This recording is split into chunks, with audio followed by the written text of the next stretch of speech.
Hola colegas, ¿cómo están? Bueno, espero que hayan tenido un muy feliz comienzo de año.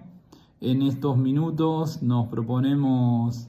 tratar las principales reformas que el decreto de necesidad y urgencia 70 del año 2023 introdujo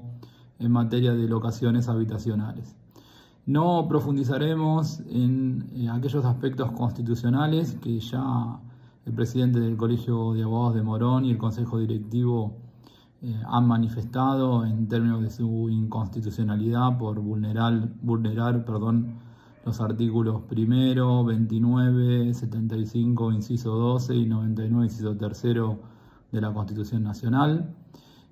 sino que nos focalizaremos en lo inconveniente de la reforma legislativa que trae el decreto en materia de locación habitacional. Para ello, lo primero que hay que señalar es el plazo que desaparece, el mínimo legal que contemplaba el 1198, y la nueva redacción establece que las partes pueden fijar libremente el plazo de vigencia de ese contrato de locación. No se fija piso alguno. Esto es sumamente contraproducente. Ya sabemos que en el mercado inmobiliario habitualmente quien impone las condiciones por tener la titularidad del bien es el locador, y la estipulación de plazos muy breves conspira con la continuidad en la permanencia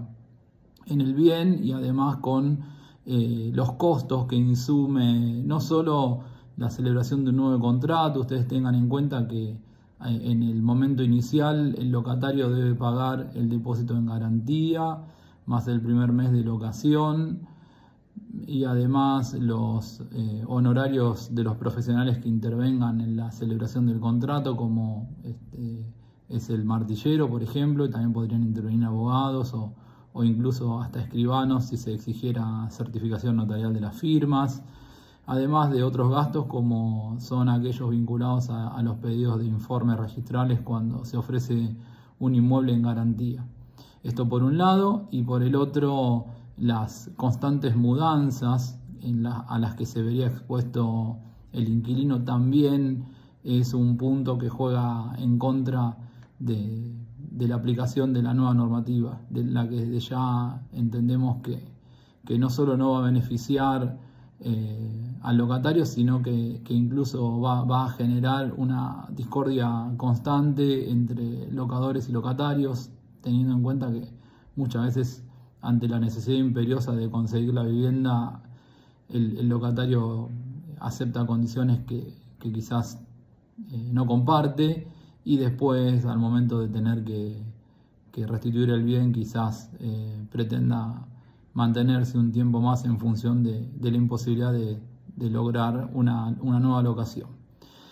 De este modo, al no haber plazo, queda reservado a la autonomía de la voluntad. Solamente y de modo supletorio, la ley prevé que si no se hubiese fijado plazo, para la locación habitacional el mínimo es de 2 años y para otros destinos es de 3 años. El segundo punto que se modifica con el DNU 70/23 es la moneda en la que deben pagarse los alquileres. Para el caso tanto de la locación de vivienda como comercial,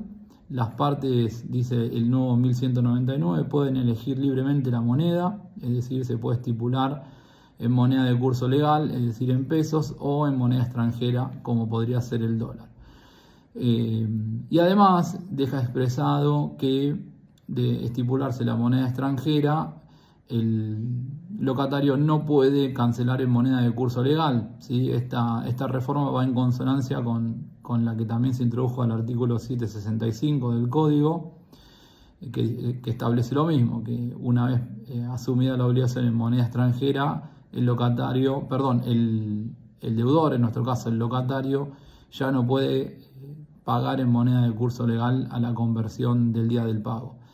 Esta norma es sumamente peligrosa, me refiero al nuevo 1199,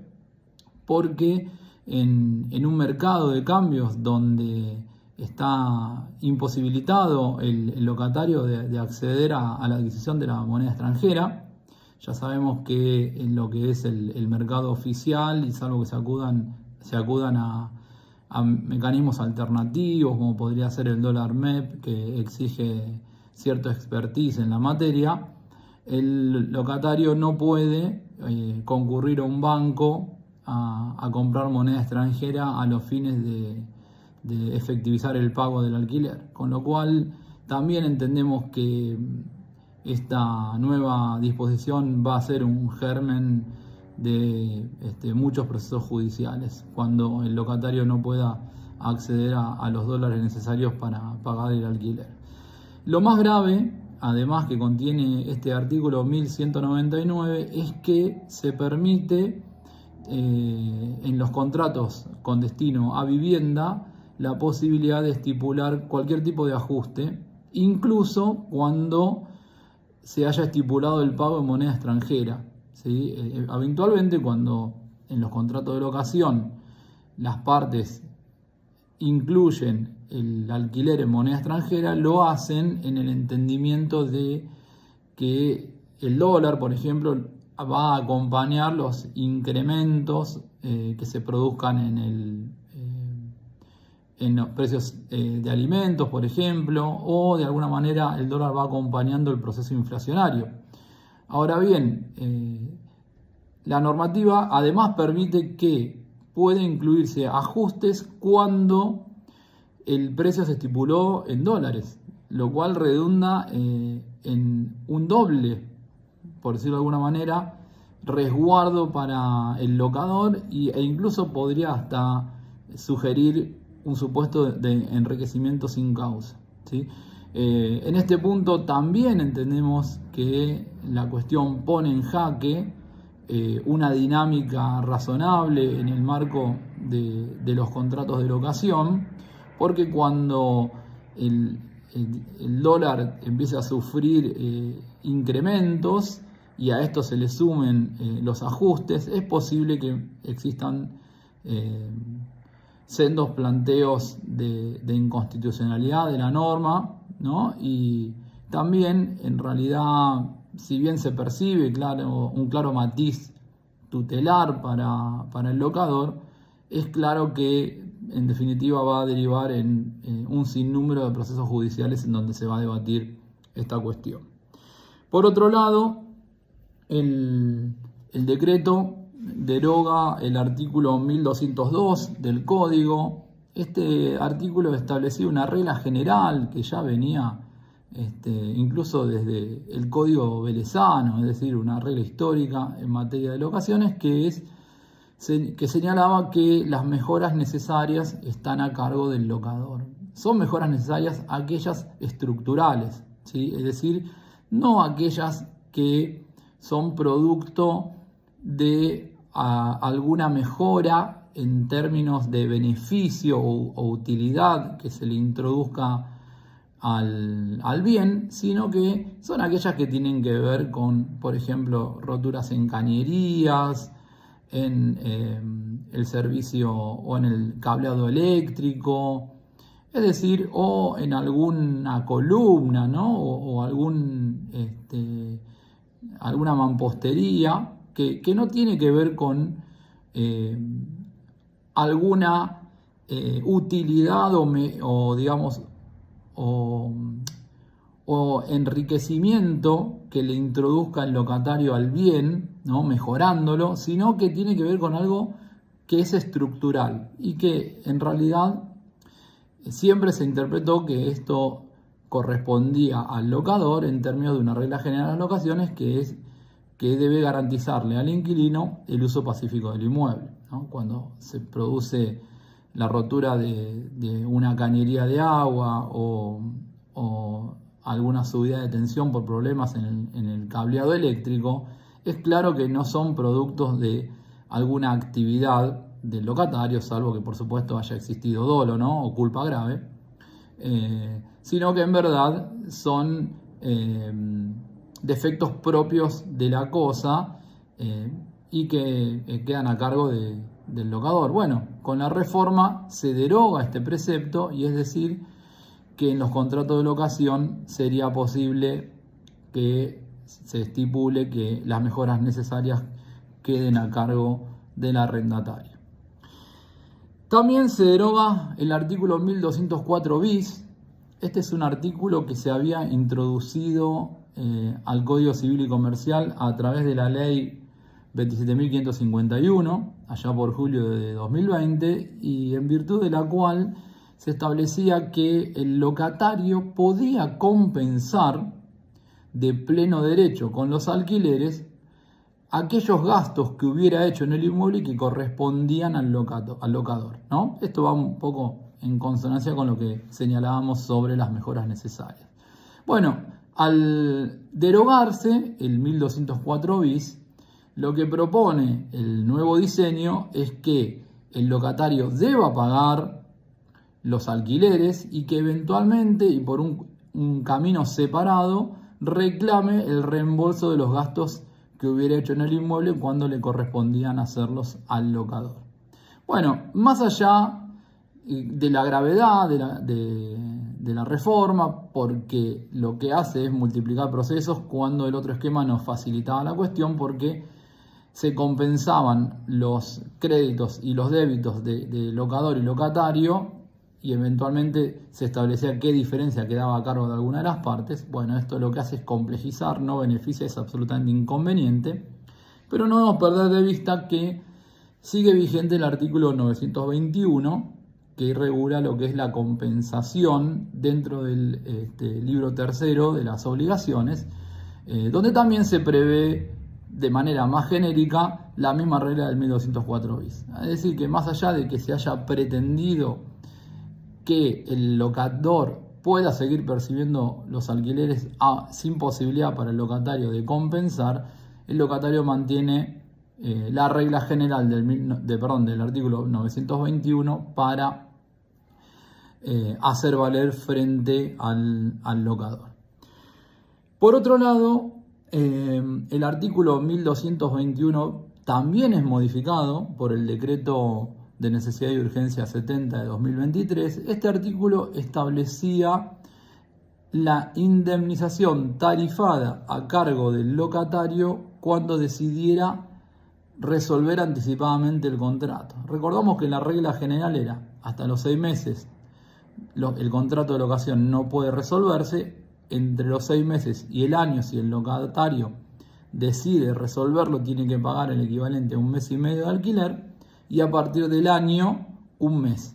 La reforma cambia por completo este esquema y establece que el locatario puede resolver en cualquier momento el contrato de locación, incluso antes de los 6 meses. Y si lo hiciera, debe pagar una indemnización equivalente al 10% de los alquileres que quedaran por devengarse. La regla que se modifica es, digamos, indudablemente dañina, porque imaginen ustedes en un contrato de locación cuánto puede sumar el 10% sobre los alquileres aún no devengados, ¿no? Qué saldo tremendamente costoso puede irrogar para el locatario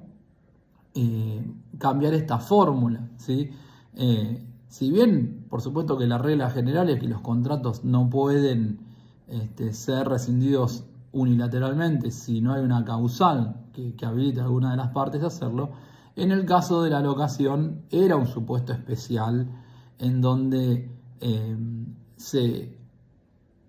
admitían indemnizaciones tarifadas, ¿no? Bueno, esta regla queda de lado, desaparecen los casos de escalonamientos en las indemnizaciones según el plazo en el que se extinga y se establece una regla lisa y llana que es el 10% sobre los alquileres aún no devengados, ¿sí? Y por último, se modifica el artículo, se deroga el artículo 1221 bis que había sido incorporado también por la ley 27.551 y que establecía que cuando faltaran 3 meses para la extinción del contrato, el locatario podía convocar al locador para renegociar un nuevo contrato, y si el locador no concurría a la convocatoria o guardaba silencio, facultaba al inquilino a resolver el contrato sin derecho a indemnización, es decir, sin que tuviese que pagar los alquileres devengados. Sobre este punto nosotros habíamos hecho eventualmente alguna crítica sobre la reforma porque entendíamos que podía generar inconstitucionalidades, digamos, invocadas por el locador, porque la norma que lo obligaba a sentarse a negociar bajo percibimiento de no pagar los alquileres podía sugerir una afectación al derecho de propiedad. Este es el único punto que quizás no nos merece un cuestionamiento el decreto. Para resumir, creemos que las reformas, más allá de su inconveniencia y de su falta de justicia y de equidad, no solo que no va a mejorar el mercado inmobiliario en materia de alquileres, sino que creemos que lo que va a hacer es generar multiplicidad de procesos judiciales, con lo cual no solo no se lograría el fin buscado, sino que se atentaría contra ese fin, haciendo proliferar en instancia judicial los diversos reclamos que pudieran llegar a plantear locadores y locatarios, ¿sí? Sin perjuicio, como dijéramos al principio de este video, de la gravedad institucional que representa el decreto de necesidad y urgencia 70 del 2023 en términos de infracción al sistema republicano de gobierno y de división de poderes. Bueno, les mando un fuerte abrazo, espero que este video les sea útil y nos vemos en la próxima.